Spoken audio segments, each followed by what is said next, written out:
Continuando con la presentación, la anterior diapositiva hablamos de la hidratación, en que estas aparentes controversias se tienen que discutir en el momento del diagnóstico, en el momento en que nosotros establecemos nuestro plan. Si es que vemos que un paciente ya tiene mucho tiempo de demencia, pero que no se hizo esta planificación, tienen que hacerla.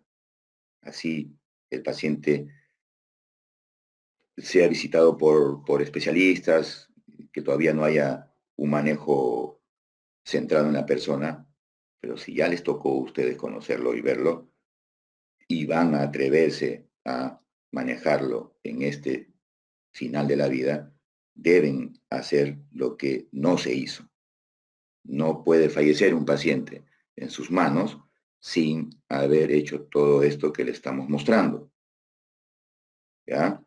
Entonces, la hidratación se le explica al paciente desde que nosotros le decimos que tiene demencia, que al paciente y a la familia, que cómo va a ser esta evolución. Que cuando el paciente ya no tenga tanto apetito ni tanta sed, va a ser cuando él tenga por lo menos unos 6, unos 7 años de demencia y que ya la enfermedad haya avanzado progresivamente, naturalmente, y que eso va a representar que ya su enfermedad está en un estadio muy avanzado, eso se le explica. Y que en ese momento quizás este paciente se le dice, usted quizás ya no tenga sed, no va a sentir apetito, a la familia también. Usted por la enfermedad neurológica va a ir perdiendo el olfato, va a ir perdiendo el gusto, se va a olvidar de deglutir, se va a olvidar de llevarse el alimento a la boca, o sea, apraxia. Son una serie de causas que hacen que el paciente, cuando ya está en este estadio avanzado, ya cada vez coma menos. Y se le dice, y cuando usted ya no tome o cuando ya coma casi nada, obviamente va a ser un proceso en que la familia se va a ir adaptando a usted. Cuando ya no pueda deglutir la comida normal, se hará triturados, ¿no? Albóndigas, papa rellena. Cuando ya no pueda masticar estos triturados, eh, ya se harán las cremas, crema de todo, crema de espinaca, crema de sémola, de todo, todas las mazamorras, todas las compotas de dulces, y de ahí ya viene el licuado. Pero cuando ya usted poco a poco deje de comer en un volumen importante, se le va a dar en cucharaditas, cucharaditas, hasta que poco a poco usted ya no degluta más. Y ahí viene el punto que ojalá que ustedes ya lo hayan estado corrigiendo. Y ustedes dicen, ¿no? Entonces ahí ya no se le tiene que colocar ningún tubo. O sea, ustedes no pueden preguntar, ¿van a querer tubo? ¿Van a querer sonda? No, porque no saben nada, ni el paciente ni la familia. Ustedes tienen que explicarles cómo es el proceso.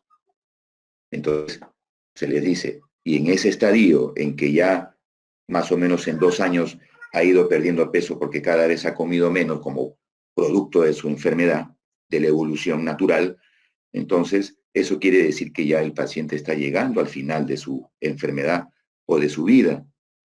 Entonces no se colocan tubos porque el tubo solo le va a causar problemas y no va a mejorar nada. Y por ahí la clásica que alguien va a decir, doctor, pero si no le damos de comer, si no le ponemos la sonda, va a morir. Y en la Biblia y en la iglesia todos dicen que no podemos dejar morir a nadie. Entonces nosotros le decimos, mire, nosotros o ustedes lo han acompañado también todo este tiempo y lamentablemente ya habíamos dicho que iba a llegar esta etapa de la enfermedad y el paciente, esto se lo dije yo, le dicen, ¿no? Se lo hemos dicho hace unos años, pero se lo voy a volver a decir. El paciente no va a morir porque no le demos de comer. Le dicen, es al revés, es de manera inversa. Como él ya llegó al final de su enfermedad, al final de su vida, por eso ya dejó de comer. Entonces ahí ya es un choque, pero lo tienen que entender. Como dice el doctor, que su papá ya llegó al estadio final de su vida, de su enfermedad. O sea, su papá ya va a morir pronto. Entonces, como ya entró en este proceso del final de la vida, que pueden ser semanas o un par de meses o 3 meses, como ya entró a este final de la vida, naturalmente, como producto de esa enfermedad, ya dejó de comer. Él ya no tiene apetito, no tiene sed. Entonces no podemos darle más dolor poniéndole una sonda, por ejemplo, o si quieren hidratarlo, poner una vía endovenosa para hidratarlo. Entonces, eso es lo principal, por eso el cuadro anterior, en donde se establece estas consideraciones. Porque imagínense, pues, decir esto, que ustedes sean los primeros que hablen de esto, que ha tenido 10 médicos y que está postrado hace 2 años, pero que nadie nunca le dijo esto. O sea, es un choque. Tienen que saber comunicar esta información. Porque si los 10 médicos que ya lo han visto, que son de cabecera y que tienen empatía y todo eso, a ustedes lo van a ver como un enemigo. Obviamente, con el tipo de explicación que ustedes le van a dar, van a entenderlo finalmente. Entonces, no se hidrata a estos pacientes en este estadio, no deben usarse en estos pacientes con demencia, ya saben, demencia avanzada, demencia en estadio terminal, demencia en GDS7. Y si quieren hidratar, por ejemplo, que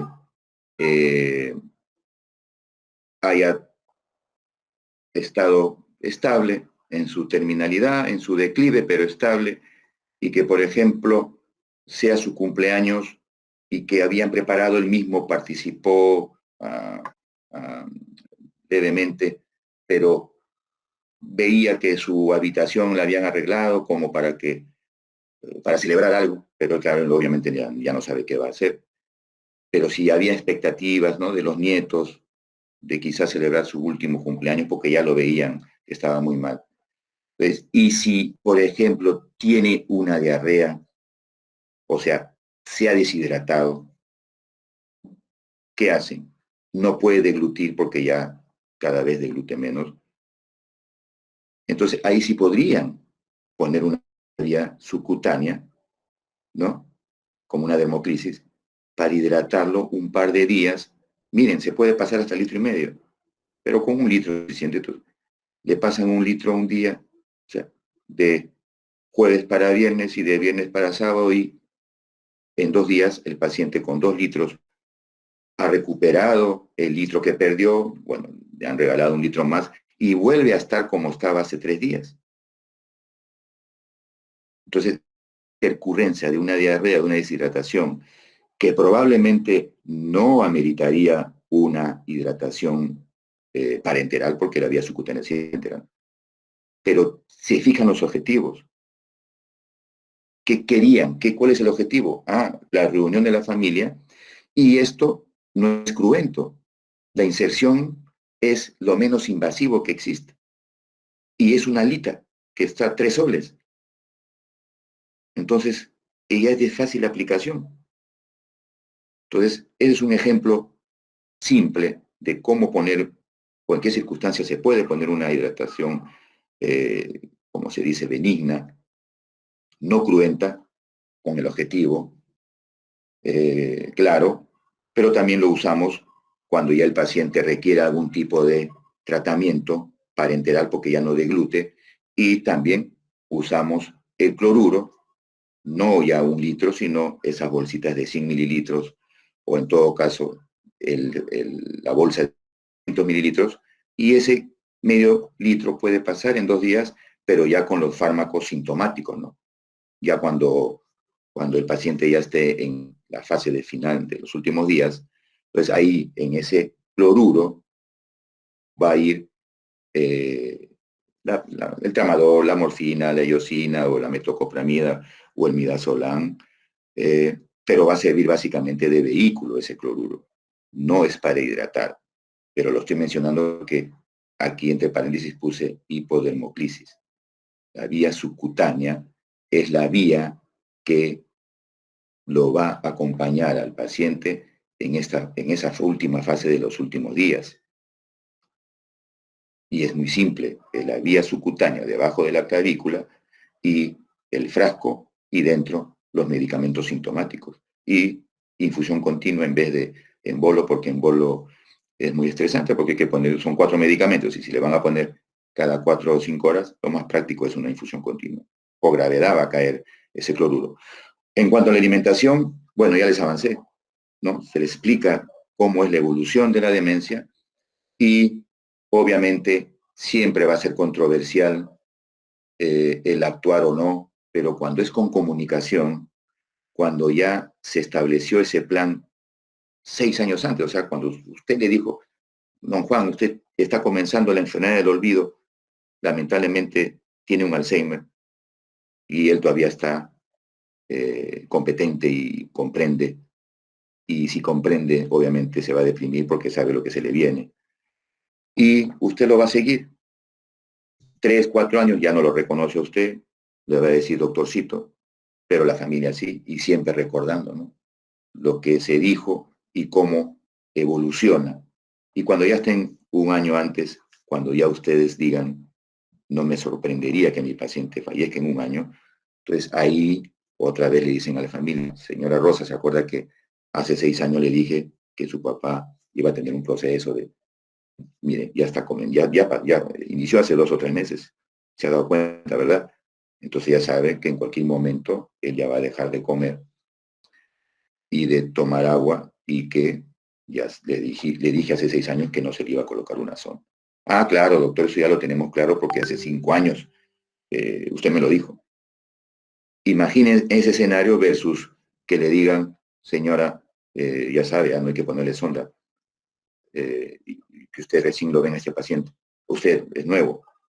Y la señora le diga, ¿cómo? Lo que ya le relaté hace unos minutos. Eh, pero si tengo, a él lo ha visto, lo ve el cardiólogo, lo ve el gastroenterólogo, lo ve el de, el de visita domiciliaria, y nadie me ha dicho nada, doctor. ¿Usted cómo viene así de decirme todo esto?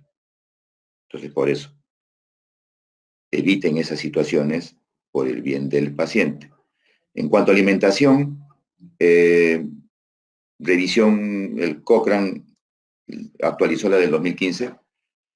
La decisión a favor o en contra de la nutrición e hidratación para personas con demencia avanzada se tomará en cuenta la situación clínica del paciente y el pronóstico. O sea, el, la primera parte de la exposición tenía que hacerla porque no iba a poder hablar de estas cosas si no se entendía lo primero, cómo se hace este diagnóstico situacional y cómo se establece el pronóstico y cómo se toman las decisiones. Entonces, no se debe iniciar nutrición enteral en ningún paciente con demencia avanzada, con Alzheimer severo, o sea, GDS6 o GDS7. Se aconseja administrar la alimentación de confort. ¿Se acuerdan? A la hora que quiera, cuanto quiera y lo que quiera. No administrar por sonda, por las razones que ya les dije. No nutrición artificial. Las gastrostomías, ojo que tampoco. La gastrostomía se puede indicar en un ELA o en una secuela neurológica, ¿no? Por ejemplo, un paciente que ha tenido un infarto cerebral, pero que solamente podría tener una afasia expresiva, pero comprende todo y, y entiende y se comunica con su familia, y solo que también tiene disfagia. Ese sí es un candidato a una PEG, ¿no? Por eso es que hagamos bien el diagnóstico situacional. La gastrotomía endoscópica sí tiene aplicación, pero no en pacientes con demencia, ¿ya? Es el método más confortable, permite interacción social, o sea, esta nutrición de confort, evita las complicaciones asociadas al uso de sonda. Imagínense un paciente que ya tenga problemas de conducta que encima le pongan un tubo en la nariz. Ese paciente va a terminar amarrado porque se va a querer arrancar la sonda. Los suplementos nutricionales orales no deben utilizarse en este estadio de la demencia avanzada. Los que, cada vez menos, pero los que propugnaban una alimentación enteral por sonda, decían esto, pero hasta ahora no se ha demostrado y nunca se va a demostrar. O sea, no hay evidencia que sea así. Hay consensos, hay estudios retrospectivos, reunión de expertos. No se va a poder hacer estudios aleatorios, por ejemplo, de una forma rigurosa, en que pongamos un grupo que sí le pongamos un otro no. Porque hay muchos parámetros a considerar y sobre todo los éticos. Pero ¿qué tenemos actualmente? ¿No? Tanto de los estudios, algunos pequeños prospectivos y otros aleatorizados, que no previenen la neumonía aspirativa, porque uno sigue pasando la saliva, entonces por la saliva uno pasa, sigue microaspirando. No previene la malnutrición y sus secuelas. En estos pacientes que se les ha dado nutrición por sonda, no ha aumentado su calidad de vida ni su musculatura, ¿no? No ha aumentado la supervivencia, y si la ha aumentado 2, 3, 4 semanas, pero solamente para aumentar su sufrimiento. ¿Previene o trata la úlcera de presión? No, no hay evidencia. ¿Se reducen las infecciones, como vamos a ver? No. ¿Mejora el estado funcional? Menos. ¿Proporciona confort? No. Porque les dije que cuando un paciente llega a ese estadio, ya no tiene hambre, ya no tiene sed, por la naturaleza de la enfermedad. Manejo de infecciones. Pacientes a la familia, que el paciente va a morir o de neumonía, o de infección urinaria, o de escalas infectadas. Abstenerse del uso de antibióticos, o sea, la adecuación del esfuerzo terapéutico o de la intensidad terapéutica, sí es éticamente adecuada. ¿Cuándo? Los antibióticos no ofrecen ni confort ni prolongación de la vida. Y segundo, cuando la calidad de vida del paciente llega a un punto de deterioro tal que la prolongación de la misma no es considerada beneficiosa. Si este paciente con demencia también tiene dolor, también tiene escaras, también tiene artrosis, ya tiene una posición fetal, ¿qué más quieren que agregue? Usa oxígeno. ¿Quieren prolongar la vida ustedes en forma artificial? ¿O quieren darle calidad de vida y calidad de muerte? Por eso que la primera parte de la exposición es fundamental para poder hacer estas cosas.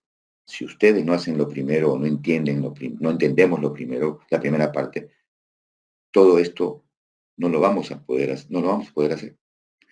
Si se considera el uso de antibiótico, el objetivo es aumentar el confort paliativo, ¿no? Y se da un chance y se utiliza la vía oral. Utilizar un antibiótico por vía endovenosa traería una serie de problemas.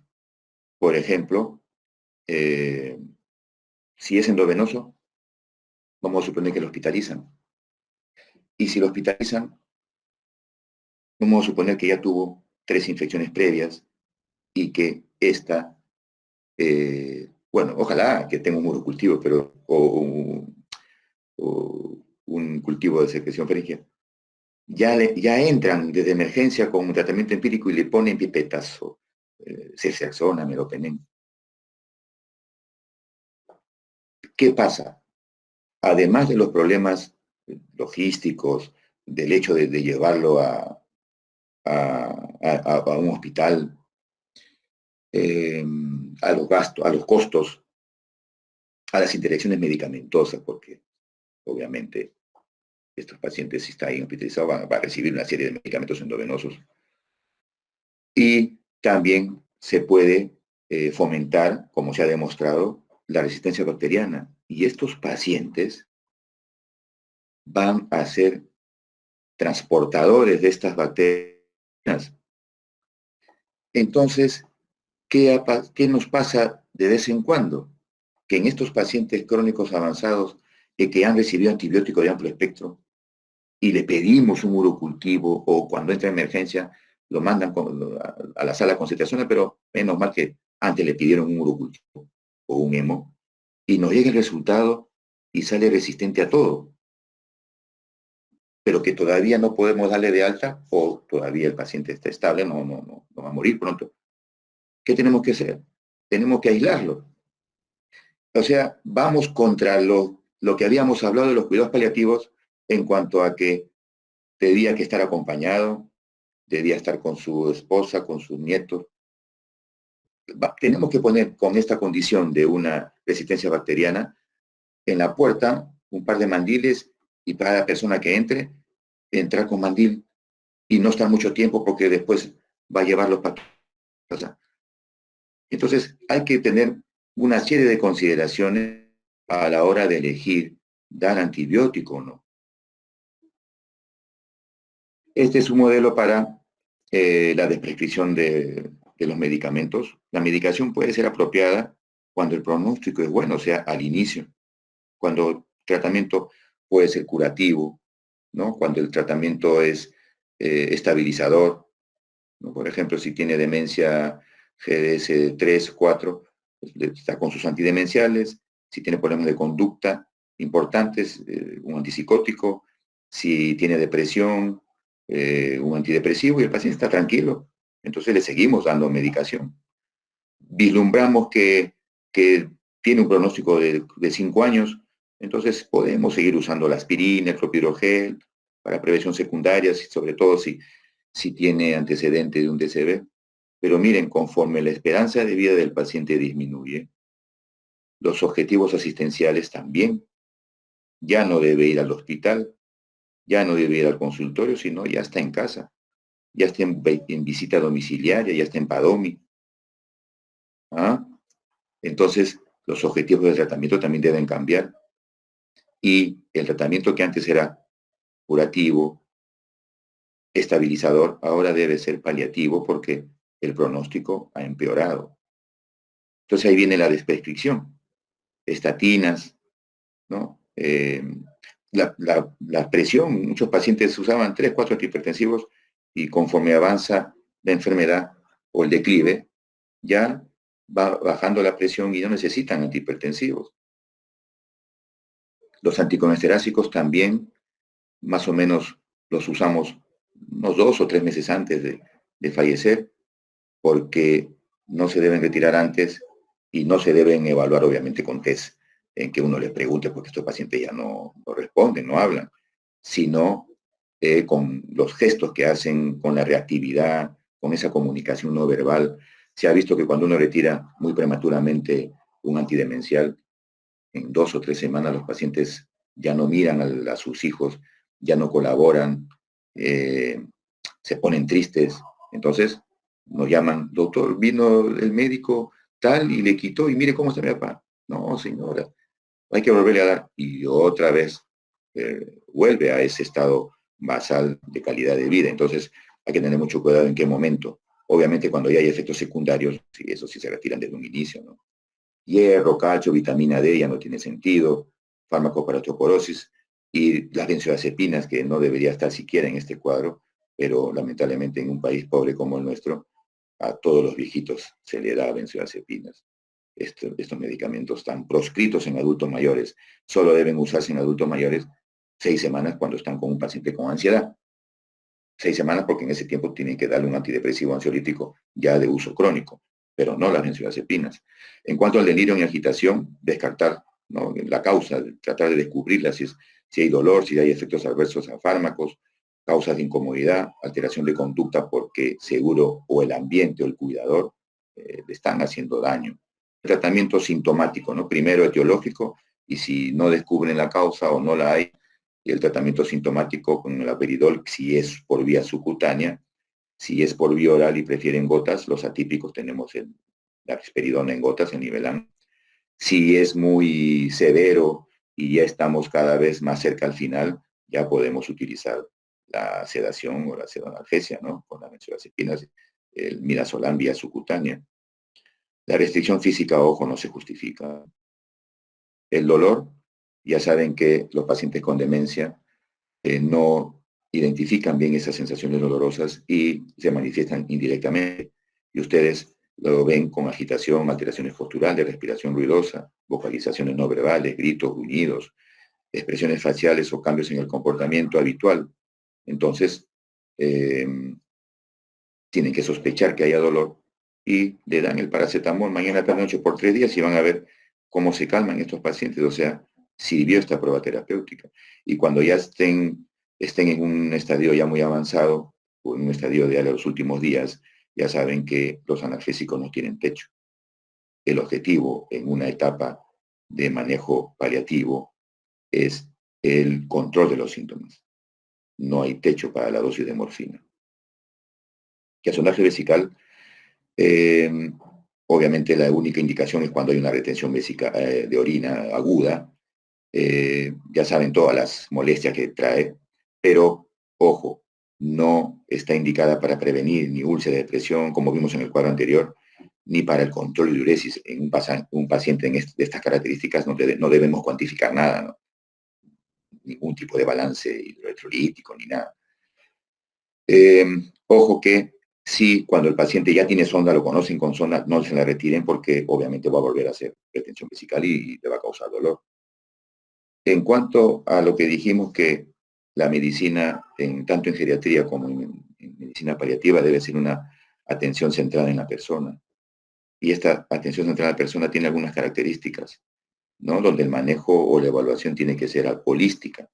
Tiene que haber un apoyo psicosocial y espiritual, el reconocimiento e identificación oportuno de las necesidades de estos pacientes. Primero con la pregunta sorpresa y después pueden usar los parámetros del PIC que yo les he mostrado, o también el NECPAL, que es el español. Manejo de síntomas, que es lo fundamental, la educación, psicoeducación del cuidador, del familiar, del médico, de todos. Coordinación integrada al paciente, o sea, ver qué redes tiene de atención. Atención primaria, la post, el policlínico, visita domiciliaria, ya tiene PADOMI. La comunicación es dinámica y este paciente con una enfermedad avanzada es un paciente que está acompañado de su familia, que hace que los cuidados paliativos tienen que ver al grupo familiar. Los cuidados paliativos no solo se dan para los pacientes, sino para todo el grupo familiar. El momento de la muerte, cuando ya estamos cerca al final, esto se ha debido determinar, ojo, también al inicio, como quiere que sea, ¿no? Ya se estableció no tributario de medidas invasivas, no cuidados intensivos, no intubación, no diálisis, no antibióticos, ¿no? Por las razones que hemos dado. Entonces, extremar esa asistencia cuando el paciente está en la primera transición, ustedes ya saben, entra la primera transición con su identificación de necesidades paliativas o de ser un paciente complejo, avanzado y complejo crónico, y cuando ya avanza la enfermedad, ya ustedes tienen que ir diciendo que eh, cómo desea este paciente que sea el final. Consensuar las decisiones con enfermería, acá sobre todo si está en el hospital. Elaborar el plan de acción, sedación sin techo para conseguir control de síntomas, ya saben, sedación o analgesia. Proscritos procedimientos que no aportan comodidad, ¿no? Tienen que poner en la historia por si acaso. Eh, no sacar análisis, no tomar muestras, ¿no? No canalización de vías. Si ya está el paciente en un final de la vida, solo la vía subcutánea. Respeto de la dignidad del individuo, ofrecer intimidad, ¿no? Entonces, ¿cómo le van a ofrecer intimidad si tiene una bacteria multidroga resistente y ustedes están usando pipetazo? Prescripción de órdenes de no reanimar porque lo decidió así el paciente o la familia previamente, respeto a las creencias religiosas o espirituales, presencia del facultativo inmediatamente en el momento del exitus o de la partida, también después, porque el duelo también tiene que ser acompañado por el equipo paliativo, a los familiares deudos, y los trámites administrativos inherentes al proceso del fallecimiento, ¿no? Todo eso ya debe estar planificado para que cuando llegue el momento no haya un estrés añadido.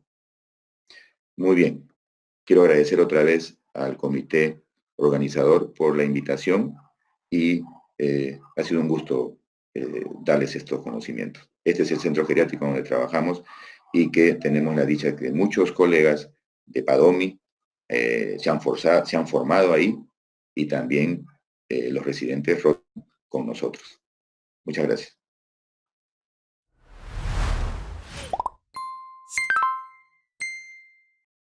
Ponle punche y ganamos todos, Perú. Gobierno del Perú.